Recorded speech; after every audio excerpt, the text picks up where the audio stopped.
اور رسول کے بعثت کے مقصد کو واضح کرنے والی آیت ہے جو سورہ نحل کی آیت نمبر 36 ہے۔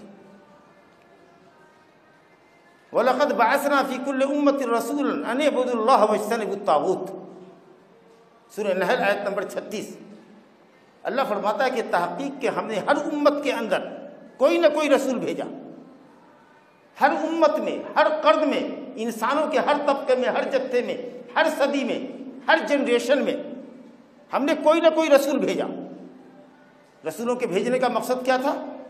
یہی کلمہ ان اعبدوا اللہ واجتنبوا الطاغوت، کہ صرف اللہ کی بندگی کرو اور طاغوت سے اجتناب کرو، دور بھاگو طاغوت سے۔ یہ طاغوت کیا ہے؟ طاغوت طغیان سے مشتق ہے۔ طغیان کے معنی آتا ہے حد کو پار کر لینا۔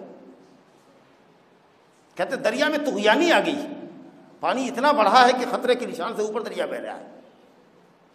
جب آدمی اپنی حد سے آگے بڑھ جاتا ہے تو کہتے ہیں کہ طغیان اور سرکشی پر تلا ہوا ہے۔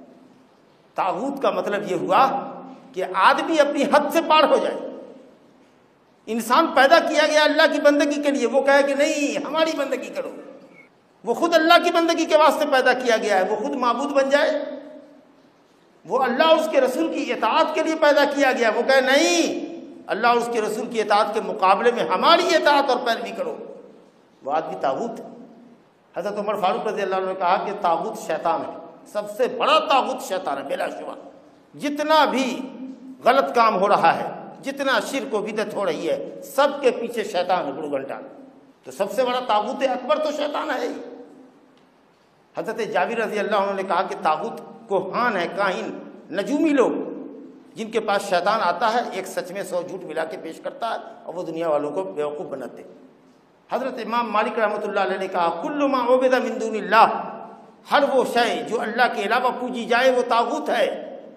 لیکن یہاں ایک شرط لگا دینی چاہیے کہ ہر وہ جو اللہ کے علاوہ پوجا جائے اور وہ اپنی پرستش سے راضی ہو، یہ قید لگا دیجیے، کیونکہ بہت سارے لوگ حضرت عیسیٰ علیہ السلام کو پوج رہے ہیں، کوئی کسی بڑے امام اور عالم کو پوج رہا ہے، کوئی کسی بندے صالح کی پرستش کر رہا ہے۔ ایسے لوگوں کی پرستش کر رہا ہے جو زندگی پر توحید کا علم بردار رہا، توحید کی دعوت پھیلاتا رہا، شرک سے دنیا کو منع کرتا رہا، اور خود لوگ اس کی پوجا کرنے لگے، پرستش کرنے لگے۔ تو اس شخص نے تو زندگی پر اللہ کی توحید کی دعوت دی تھی، اگر کوئی مرنے کے بعد اس کی پرستش کرنے لگے تو کیا وہ بھی طاغوت ہوگا؟ نہیں۔ تو طاغوت ہر وہ شخص جو اللہ کے علاوہ پوجا جائے اور وہ اپنی پرستش سے راضی ہو۔ کہ ہاں دنیا والوں میری پرستش کرنا، میری قبر پر آنا، مجھ سے شفاعت طلب کرنا، میں اللہ سے سفارش کر سکتا مرنے کے بعد، یا مجھ ہی سے کہنا میں تمہاری ضرورت پوری کر دوں گا۔ اللہ اکبر۔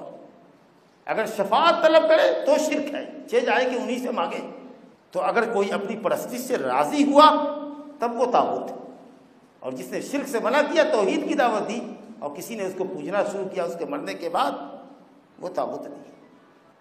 تو فرمایا اللہ تعالیٰ نے کہ ہم نے تمام انبیاء اور رسول کو صرف اس لیے بھیجا کہ وہ یہ اعلان کرے ان اعبدوا اللہ، کہ صرف اللہ کی بندگی کرو، واجتنبوا الطاغوت، اور طاغوت سے جس کی اللہ کے علاوہ پرستش کی جا رہی ہے اس سے دور بھاگو، اجتناب کرو۔ اجتناب کرنے کا مطلب اس سے بغض رکھو، عداوت رکھو، نفرت کرو۔ جس کو بھی اللہ کے علاوہ پرستش ہو رہی ہے اور وہ اس سے راضی تھا تو اس سے نفرت کرو۔ شرک پر راضی ہونا قسم اللہ کی مومن کا شیوا نہیں ہے۔ کوئی بھی انسان مومن ہو ہی نہیں سکتا جب تک کہ وہ اللہ کے علاوہ کی پرستش کا انکار نہ کرتے۔ اللہ نے صرف یہ نہیں کہا کہ ہم نے صرف اپنی بندگی کے لیے بلانے کے لیے انبیاء کو بھیجا، کہا میری بندگی کی طرف بلاؤ اور کہو کہ میرے علاوہ کائنات میں جس کسی کی پرستش ہو رہی ہے سب کی پرستش سے وہ دور بھاگے، ہٹے۔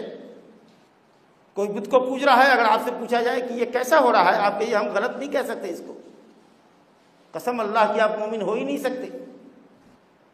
کہیں کوئی قبر پوج رہا ہے، آپ سے کہا جائے کہ یہ کیا کر رہا ہے، کہ یہ غلط ہے، شرک ہے، باطل ہے، اگر آپ یہ نہیں کہتے ہیں تو آپ مومن اور موحد نہیں ہیں۔